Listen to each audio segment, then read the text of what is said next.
That Great Business Show. Winner, highly commended award. Irish Podcast Awards.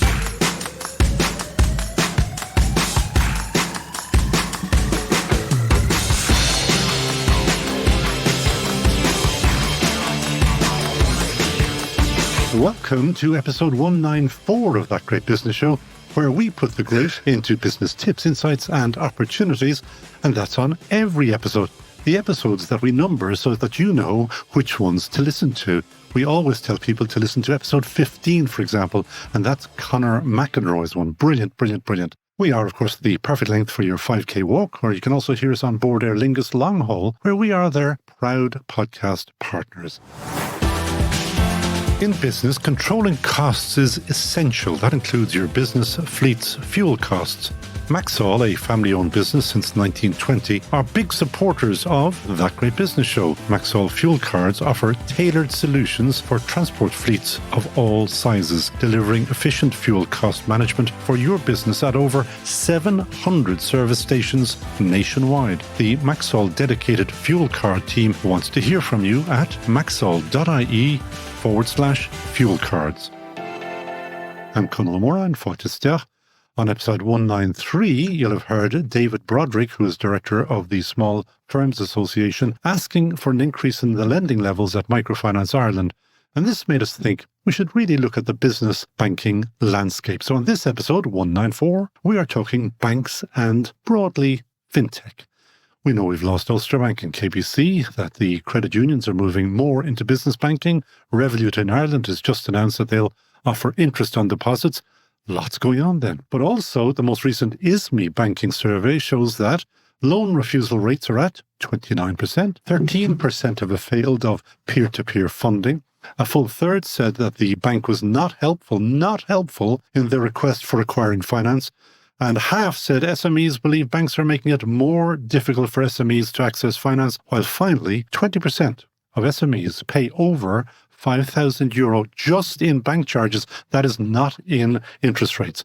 What a lineup I have. Joining me to discuss all of the above and what's coming next are Patricia Callan. She is Director of Financial Services Ireland, a business sector within IBEC which represents the interests of the financial services industry in Ireland. Derek Butler, CEO and founder of Grit Finance, a financial technology company based in Ireland that provides alternative lending solutions to our lovely SMEs. And Joe Heneghan, CEO of Revolut Europe, the European division of Revolut, a global financial technology company that offers a range of banking and financial services through its app. Patricia, Derek and Joe, welcome to That Great Business Show. Thank you. They're all very quiet, but there won't be a while when we start up a bit. I have to start with you, Joe, because even though you've got a long history in banking, you are the new kid in the block, even though you've just told me it's 5 years.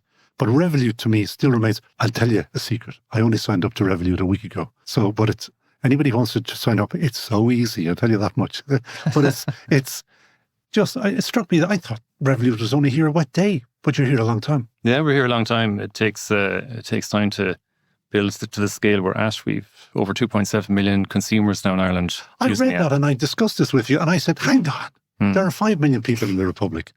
2.7 million are signed up.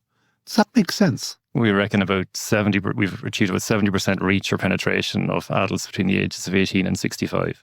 So if you think about that, yeah, it's huge. So it's and very quick. It's quick. Well, I mean, we're around for 9 years. Revolut started in Ireland, launched in 2015, started in Ireland more or less straight away. I'd say growth was very slow for the first 4 years. And in 2019, which is the year I joined, that was really sort of the breakout year in terms of customer numbers. So in the space of about 6 or 7 months just before the pandemic, the customer base quadrupled. And that was triggered by the first introduction of the refer a friend scheme and get €10 for referring someone. For everyone you referred, and that each friend would get the €10 as well. And I thought, I was only doing my interviews for the job at the time. And I thought, well, this will never catch on. Nobody would do anything in Ireland for €10.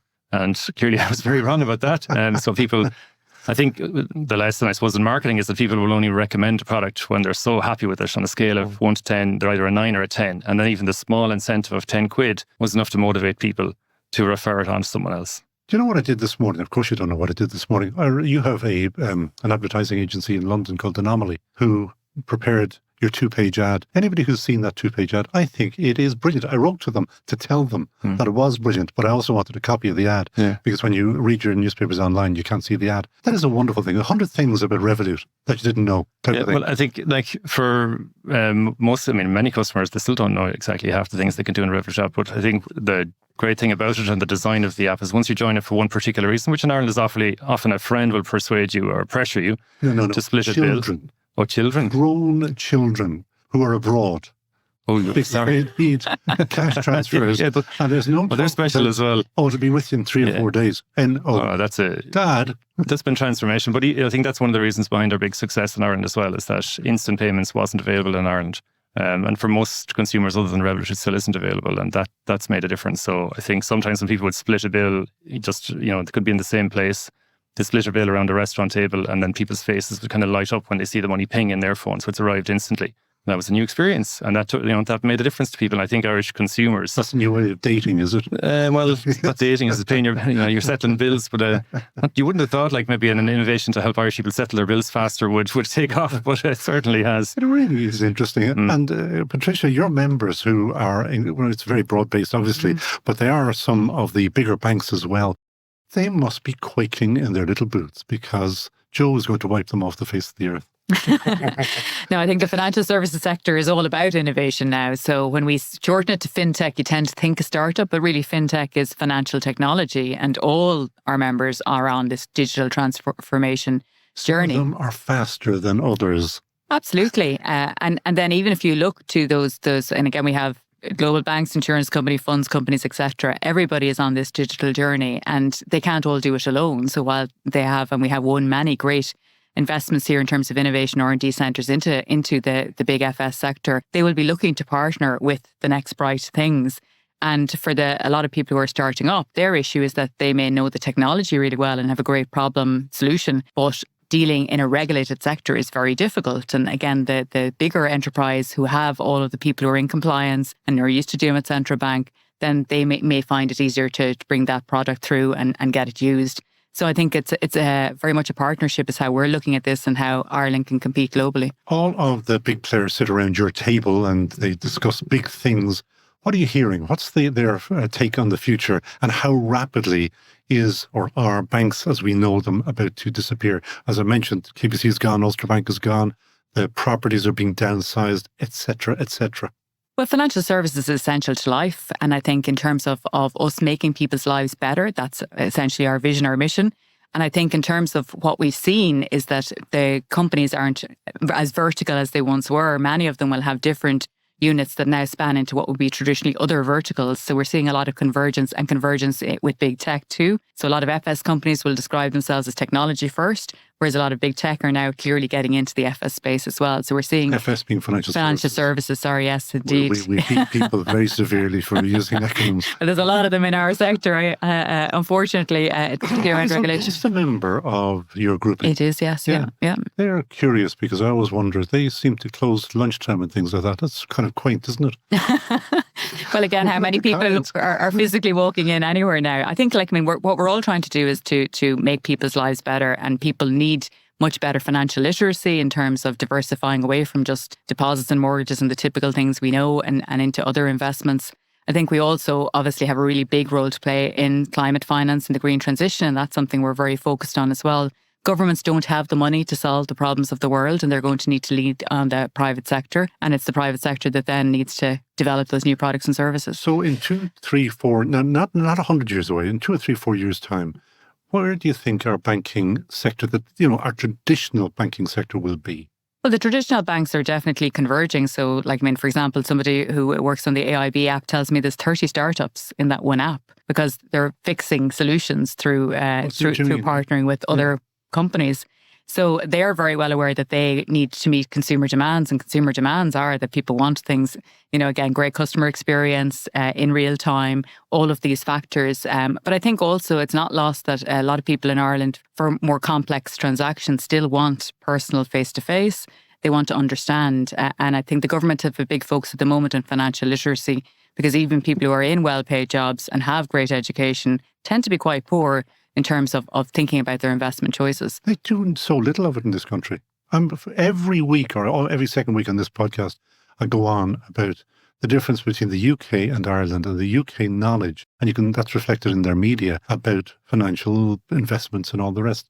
We seem to, I don't know what it is, cultural or whatever. I'm going to put the words "is me" into your mouth somehow. So, Good look at that. 50% of SMEs believe banks are making it more difficult for SMEs to access finance, according to the ISME survey. Does that sound like like the banks are doing their business properly? Well, obviously, I represented small firms for well over a decade, so I've been on the other side of this as well. What strikes me in terms of this whole issue is the fact that we still haven't gotten over the Great Recession and the financial crash. So everyone got badly burnt in that on both sides. And I think we're still seeing great hesitancy in small firms in terms of taking on debt because they don't want to be at risk of losing everything. And therefore, I think we're actually stifling productivity and innovation in general because we need to actually reassure people that actually growing your business through debt and through borrowing is still a thing. And on the bank side, obviously, clearly, like with many things, we still have to improve the service offering and to understand, again, when you automate things and you go online to an extreme, most people traditionally would have said, and I heard Gianni Matera on your podcast a couple of weeks ago, and he still talks about the people. So you used to do risk lending on the basis of looking at a person, assessing their idea, but ultimately you made your decision on the basis that you thought that person was going to be able to deliver. And we can't do that in this new world. So I think we all have to learn and share from each other. But there's definitely a great piece here, I think, in terms of just rebuilding confidence and trust a decade on from that crisis. And while that is going on, it's a perfect segue into Derek, because the grid finance, you may as well just, Derek Butler, to explain how grid finance works, because you are, now, you're not huge yet, but you are moving into that space all the time. That's his phone going off because somebody wants to correct something. The banks, as I've just said, they don't seem to want to lend to SMEs, and you're mad keen to lend to SMEs. Yeah, we are. We see big opportunity in the SME banking space, not just in lending, but also in other financial products. And we spent a lot of time, energy and money in the last couple of years investing in those sort of non-lending based products. This is your big opportunity to have a big ad. You're allowed to mention it. You could go on and tell the people what you actually are doing. Well, we will lend up to €500,000 to any small business in the country on very flexible terms. We have a unique platform that allows us to lend to micro and small businesses using flexible repayments. And that works brilliantly for us because it allows us to get repaid effectively every day. And it allows small businesses to repay depending on how their revenue is doing. And people don't know that platform. Explain how that works about getting paid every day. So if you are generating your revenue through cards, or indeed now not through cards, you can set your repayments to come out of your bank account every day. And our technology does that completely automated. Pain-free. Completely pain-free, with no disruption to your business's cash flow. So, that's our core business is lending, and we're very much open for business. And we've grown very quickly, particularly after the pandemic. We've also built an analytics platform for small businesses, effectively a robo-CFO, because most small and micro businesses, they don't actually have access even to a basic accountant within their business. So we've built an analytics platform to help them with that sort of information asymmetry. And then we've got a new accounting product about to go live and a payments product hopefully later in the year. So go and tell me what they are. The accounting product? Yeah. Yeah, so it's again, based on our numbers, about 51% of small businesses don't have any cloud accounting solution. So our solution will allow you to manage your accounts payable and your accounts receivable, and to both collect from your customer and then pay your bills. And is this tied in with any of the other existing companies? I'm thinking Big Red Cloud are big supporters of us. And Indeed, yeah, and it's a great Irish company. No, this is a standalone piece of software. When will we see this? The end of June, going well, yeah. And, it's great for us because if we can see what's happening more deeply in your business, then we can also support you with finance as well. So, and go back to this survey. About 50% of SMEs believe banks are making it more difficult for SMEs to access finance. Are you seeing or hearing that? you look at, you hear it's as you know, I've been doing this for 10, 11 years, and you sort of hear the bank pain point all the time. Okay. But are they making it more difficult? I don't think so. Like, the banks are sort of on their own journey. The challenge for the banks is that they're at the top of the industry S-curve, right? So that they've gained all of this market share, and they're typically competing now on price. And when you're competing at that sort of commodity level, it makes it very, very difficult to focus on the customer. But they're still lending. If you look at the central bank survey and you look at the portion that non-bank lenders have, it's about 25% of the market, and 3/4 of it still sits with the banks. That's lower than it was 5 years ago, but they're still lending. They're just being a little bit choosier about who they lend to, But I think the big thing for me, and what I didn't add there, we've built out this our foundation now to really focus on fintech for good. And this is one of the reasons I'm so passionate about sort of fintech. We are just a small participant in the whole fintech space, but it's a really big tent. So that's why, I would never sort of engage in bank bashing, because the banks are on their own journey in terms of change. And I'm so passionate 11 years later about the opportunity for change in financial services, because it takes a long time, a much longer time than most industries, right? Longer than you expected when you started. Oh yeah, for sure.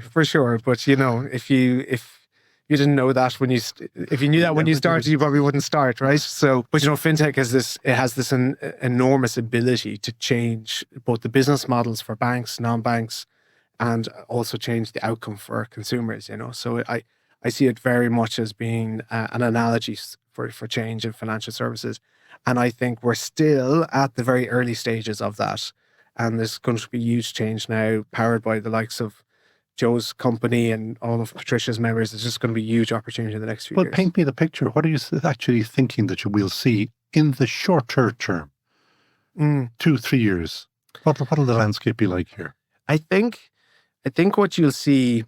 So my core hypothesis is that this model of universal banking is dead, right? So again, if you go back to where the banks are they're at the top of this industry S-curve. They're trying to do all things for all people, this universal banking model. I just think that's dead. So I think what we'll continue to see in the next, let's say, 5 years are businesses, both traditional and non-traditional, focusing much more deeply on specific consumer segments. So, for example, the banks are much more focused on medium-sized businesses, because they can't understand in a really deep way how a smaller micro business ticks. So they're focusing on sort of medium. I thought they were backing Brave and stuff like that, no? Some certain types of Brave, for sure. But medium-sized Brave, not medium-sized Brave. So what you'll see is this sort of this disaggregation in traditional financial services, where businesses will focus on specific segments and deliver really brilliantly for those. And the banks will continue to innovate and continue to deliver better outcomes for customers, but they'll be focusing their efforts much more acutely on certain sub-segments instead of this completely universal banking model. So smaller banks doing better, yeah? Yeah. I think their balance sheets will still be very big, but I think they'll be focusing on smaller customer segments. But then there's, financial services is a big term. There's lots of other change we could talk about. Well, we will talk about that. We have to take a quick break now, and then I shall be back in just a few seconds after this ad. Maxol, a family-owned business since 1920, launched Homegrown at Maxol to support local growing businesses by distributing their product across the Maxol network in the Republic of Ireland. In partnership with Champion Green, Maxol invites local SMEs and startups in the food and drink sector to enter year 2 of the Homegrown at Maxol programme. Listen back to previous winners on episode 153 of That Great Business Show, and for more details, see maxol.ie/homegrown. De facto, the revolutionary shaving oil, changing the face of shaving. For the smoothest shave of your life, just add water. No more lathering up or cleaning up afterward. Just add a few drops of water and you're ready to go. De facto's blend of all natural oils hydrates and protects your skin. Perfect for all skin types and lasts so much longer than traditional foams or gels. De facto, a shaving revolution. Just add water. Available from selected pharmacies and from defactoshave.com. That's great business. And I am here with Patricia Callan of the Financial Services Ireland, Derek Butler, who is the boss at Grid Finance, and Joe Heneghan, who's the boss at Revolut Europe. Joe, am I right in saying Revolut Europe? You're not just Ireland. You're actually That's right, yeah. big boss across Europe. Yeah. Big operation. It is, yeah. We've 30 million customers now in the bank in Europe. Yeah. That's a lot of people. It's a lot of people. And so we're a systemic bank supervised by the ECB. And I think it's exciting to see the level of adoption that consumers are willing to show. I mean, we talked earlier on about Ireland and the pace of adoption here, how much customers are willing to embrace something that's new, just something that works well. I think that is illustrative of the potential for other fintechs right across the financial services sector. If there are pain points or if there are things that people are frustrated by, every one of those is an opportunity, arguably, for an entire business. So I think that's going to be very exciting. To Derek's point earlier about will the banks still be big and still be universal? I think there'll still be very big banks. Their role might change a little bit, but I think there's loads of room for fintechs, whether they're serving consumers or serving businesses, to come into the market and do very well. And I think that's something Ireland is really going for in terms of a sector now that there's a great opportunity for us in. Big, as Derek mentioned, big balance sheets, or big physical, as in, are the days of the big banking halls and thousands of employees, is that all over? I don't think so. I mean, Revolut has 10,000 employees, so banks and financial services need humans in order to affect what they want to do. There's a lot of talk about AI at the moment. It's all very exciting, and it creates great opportunities. It creates great opportunities for nimble firms, which I would say a lot of them are fintech firms, but you hear the big banks looking to use AI as well to either make a process more efficient. For a fintech that's growing fast, you reduce your cost by an efficient process, you give yourself more money to invest in your product, to invest in your growth. So I think there's lots of potential. I don't know about banking halls, whether consumers are still going to come in and use them. We see that's definitely dropping off. But businesses, when they close, businesses complain. So certain businesses still want them.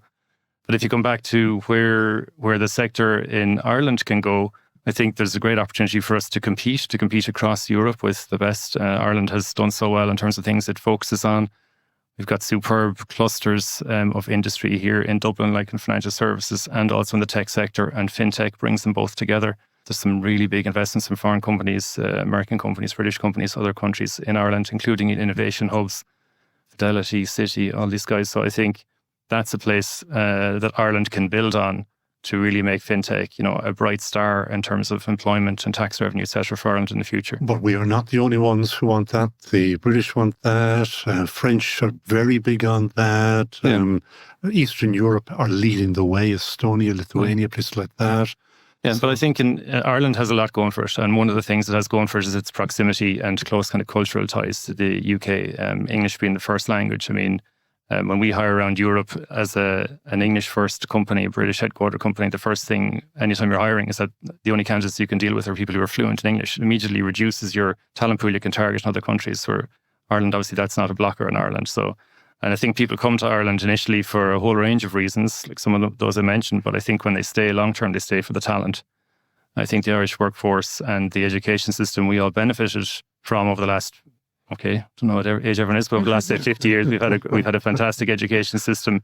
It has bred us a wonderful workforce, and the challenge is really to maintain that at a current standing for what's the needs of industry. And industry is changing fast, technologies are changing fast, and therefore we need kind of this investment in skills and training and talent in order to stay at the forefront.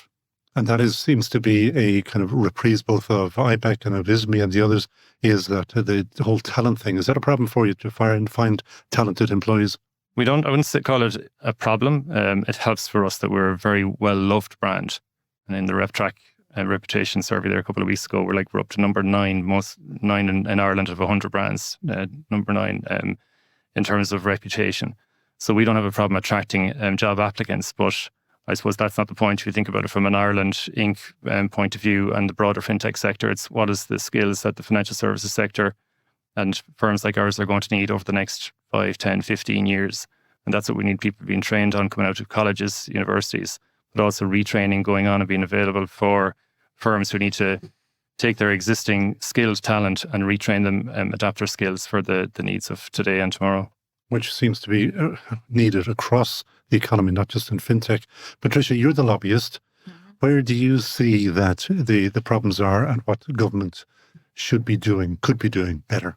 Well, I think we approach this from a point of opportunity. So we've had great investment in the sector. We have our own Junior Minister for Financial Services. We have our own strategy, which has been a rolling strategy now, each 5 years. And we're up to about 120,000 people employed in international financial services and the domestic side. And about 1/3 of those jobs are regional. So we are very focused on growing that. So last year we did a midterm review of the strategy and we said, well, actually, we've already killed the job target. So we're going to add another 5,000, 6,000 jobs by next year. And I think within that, then we've done a lot of work. The government has this model of expert group and future skill needs. So 2 weeks ago, we just published the one for financial services, and we broke that down into 7 subsectors, of which fintech is one. And it points to the fact that in each year between now and 2027, we're going to have 4,300 graduate vacancies that we might not be able to fill. So we are very focused in terms of positioning our sector vis-a-vis all those other sectors, because in a full employment market with a lot of cross skills, people, have the similar skills now in tech and pharma and medtech, etc. So we really have to, basically build out our reputation as a sector. So we already have, the median average income is about 60,000 euros. So it's very highly paid sector. But more importantly, we put a lot of focus into things like diversity.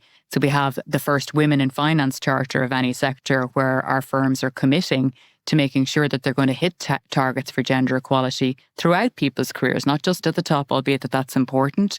So I think by doing all of those things and working in partnership with government, it's really important. But for everyone who sets up here, fundamentally, it's about the operating environment. So the things that keep every other business owner awake, things like housing and education, and where am I going to put my people, they're front of mind. The tax environment is very important. And then the regulators, so the Central Bank of Ireland, it's very important they do a great job, but that they also listen to industry and become better. And industry frequently says that the CB is a wee bit onerous and maybe over picky. Is that fair? Well, we know we don't say over picky, but this is a very complex space. There's a huge amount of regulation coming from Europe and domestically. And the key thing, as with any big organisation, is that it functions efficiently and effectively. So people come here because they want that stamp. They want to know that we have a regulator that does a good job, but equally they want to know how long is the application going to take. I was going to ask you, how long is the application for a bank? Yes. So in terms Years? Well, yes, in terms of all the different licenses, they can take different lengths of time, and it depends. They're obviously dealing with a whole vast array of different licensing requirements. And then you have the personal system too, the fitness and probity regime, which is being reviewed at the moment. And again, hopefully there will be some good changes out of that. But the central bank is listening through the stakeholder forum. And I think in particular on the innovation side, we've done a lot of good work with them. They've done an innovation consultation. They're vamping up this hub for where the fintechs or people who want to change their big businesses to be more digital can go to seek advice. They're out and about and going to be more out and about in industry, helping people understand the regulatory process further down the road. And we're going to have a sandbox to test innovation. You mentioned that there were 4,300 possible vacancies per annum. And if I were a young fella coming through, and it was Joe who mentioned 50 years ago before, but back in the 80s, which is Mrs. Thatcher's time, any young fella, any young lady who wanted to get into financial services headed to London because it was exciting and is and remains, I think, the centre of financial services, certainly on this side of the world. That's a big behemoth to take on. The city of London is the city of London. The wealth in London is something else.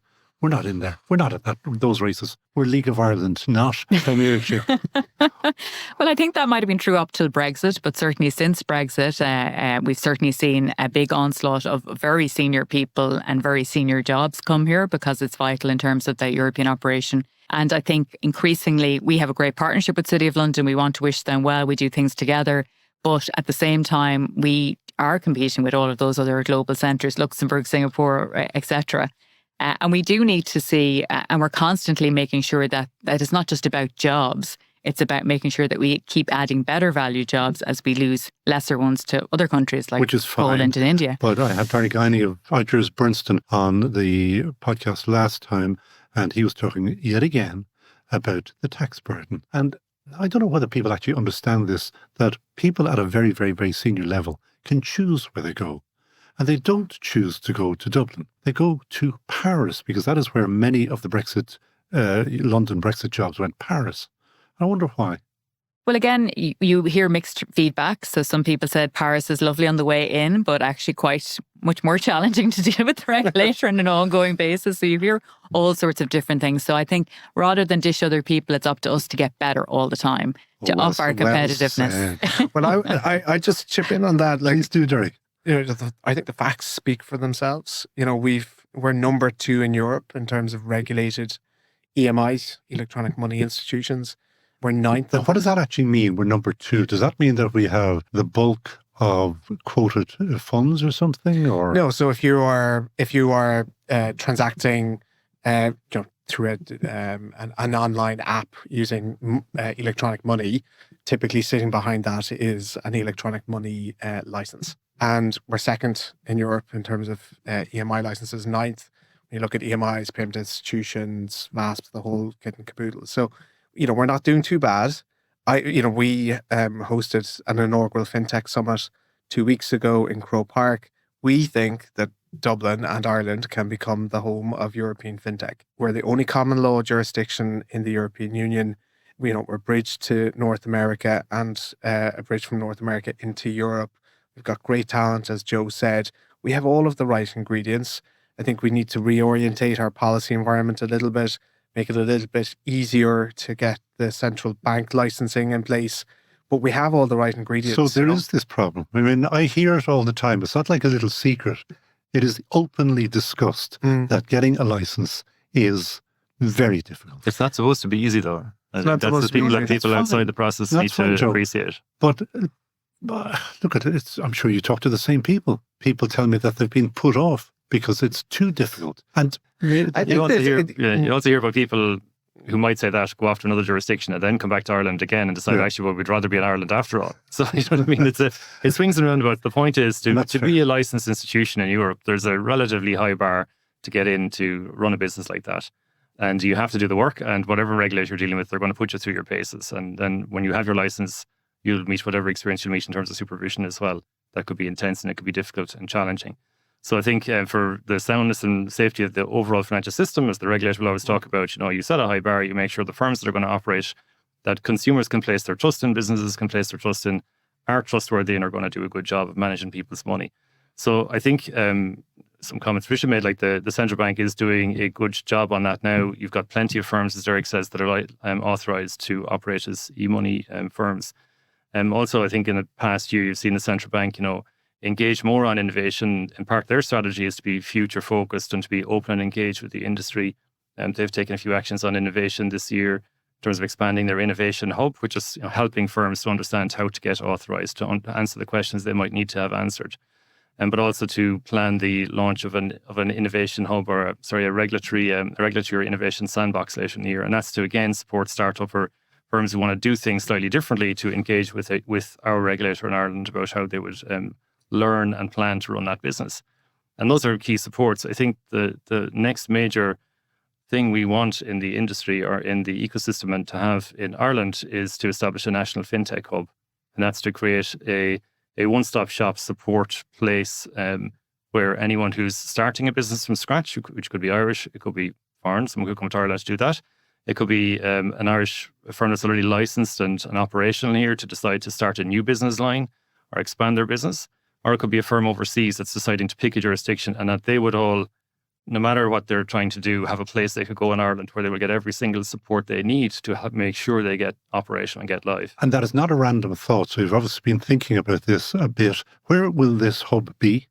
Well, it's undecided where it will be at the moment. We talked earlier on about these big clusters of financial and technology, which are clustered certainly in Dublin. But as Patricia said, do you go to a patch, or do you go somewhere like that, or do you go into one of the universities? You do go somewhere like that. People talk, Patrick Walsh and Doug Patch talks about IFSC 2.0. You know what I mean? I do. The IFSC started in a particular corner. That's what I know.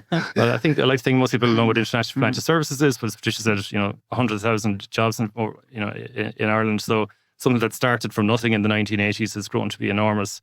Something that's starting, in the last five years or so, yes, in the next 20 to 30 years, again, could become enormous. But Ireland needs to put the right policy in place. Because we're going to run out of time, but one of my many things that bug me, are we going to see a centre or a home for crypto / Coinbase, or call it whatever you will, here? Are there any members of your organization who are in crypto? No, there are. And certainly I think in terms of, again, the EU has moved ahead in terms of regulation, and the regulator here is viewed as actually very strong in terms of the approval process for that. So I do think that we will see some, but I think at the same time it's unclear in terms of risk appetite. So clearly, if it's very risky business, then I don't think our regulator is interested, but they need to clarify that. There's been a number of what are called virtual asset service providers licensed in Ireland. And again, we have a great opportunity there to be the European hub for that. The point I was going to make there, Colin, is just around ambition. I think we need, and this is a good segue back to sort of Dermot Desmond. We were really ambitious in the late 80s because we had a burning platform. Because there was feck all in this town, and we needed 100%. Backs were against the wall. But I think, I've been in this space for a long time now. We need to be more ambitious. We have a unique set of ingredients in Ireland. We need to make the most of that and be more ambitious. And if we can be more ambitious, we can magnify our impact. And that's why I'm so excited about this space.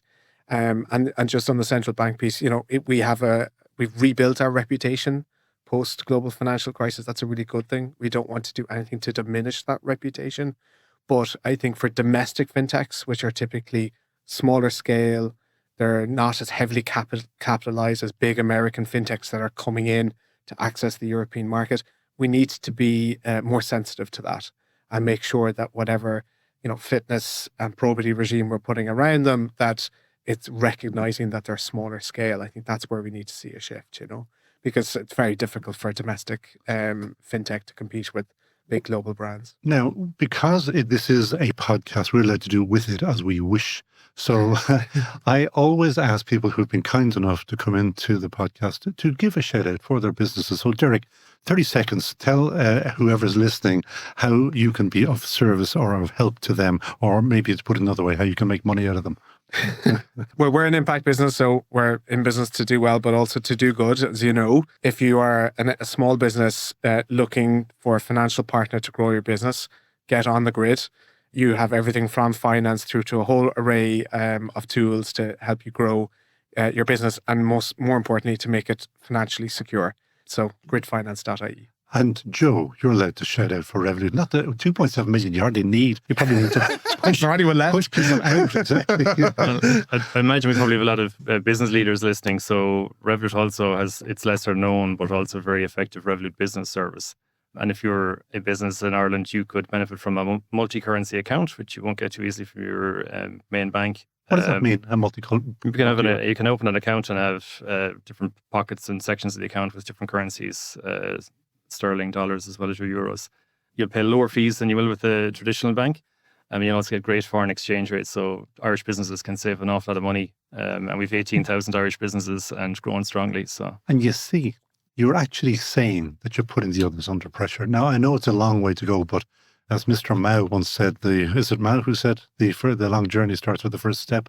But you're 5 years into it. Is that what you said? So you're personally, 5 years in, yeah.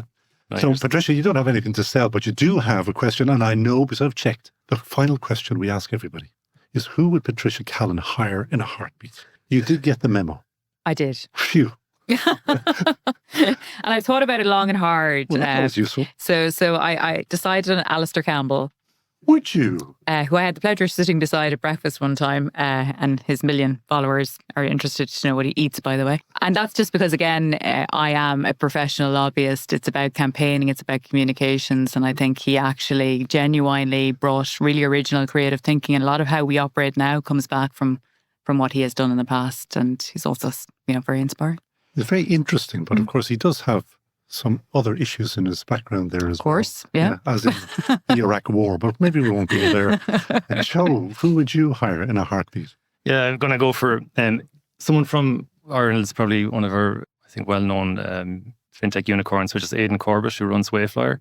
So in the space of 2.5 years, they went from start to being valued at that level. And they have a really nice business, not too dissimilar to what Derek's describing in terms of using the customers' data on their flow of activity to provide them finance. And it's a very clever business. It's clever, yeah. And they also provide additional supports, like give them marketing insights again to help them grow. So I think that's a pretty impressive turnaround in a very, very short window. We had their head of marketing, Dan Nugent, on here about his eyeglasses, which was an interesting listen. That's about 8 episodes ago. You see, Patricia, you were asking about the episode numbers. It's 186, is it? I should remember what the number was, but He's going to say forever 194 was the best you ever did. we're coming up to 4 years, so I'm kind of running out of memory for my own chip in my head. Derek, who would you hire in a heartbeat? I would hire someone who's about to be out of a job, which is Mairead McGuinness. Oh, yeah. For the simple reason that we're all probably completely unaware just the level of legislation that's coming from Europe that is having a direct impact on our day-to-day lives. Financial services is right up there in terms of the volume of legislation. So for me in my business, having as much insight into that is really valuable. That's why I would choose. Well, when I was watching a rugby match the other day, somebody who works in financial services went into great detail about some of the requirements coming in from Europe. Holy God. Like the match is over. And the FSI can help people with that if they want to join and become a member. There you go. I've got my 30 seconds. To sell. And it won't cost very much at all. Well, listen, thank you so much again. That is Patricia Callan, Derek Butler and Joe Heneghan. De facto, the revolutionary shaving oil, changing the face of shaving. For the smoothest shave of your life, just add water. No more lathering up or cleaning up afterward. Just add a few drops of water and you're ready to go. De facto's blend of all natural oils hydrates and protects your skin. Perfect for all skin types and lasts so much longer than traditional foams or gels. De facto, a shaving revolution. Just add water. Available from selected pharmacies and from defactoshave.com. And that's it for episode 194 of That Great Business Show. Great business insights and inspiration as always. Max Hall, a family-owned business for over 100 years, advertised with us so that you can get these best tips and insights for your business. So return them the favour and sign up for their fuel card. It is great for your business, and sign up for your personal copy of the podcast at thatgreatbusinessshow.com. Share, like and give us 5-star reviews.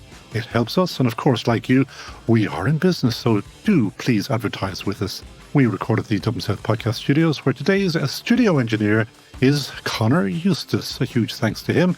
And later on, studio manager Peter Rice and post-production engineer Neil Horner will give it the welly and turn us up to 11, making us the world's best-sounding business podcast. So from me, Conal Moran, buchas to you all, agus slán tamil.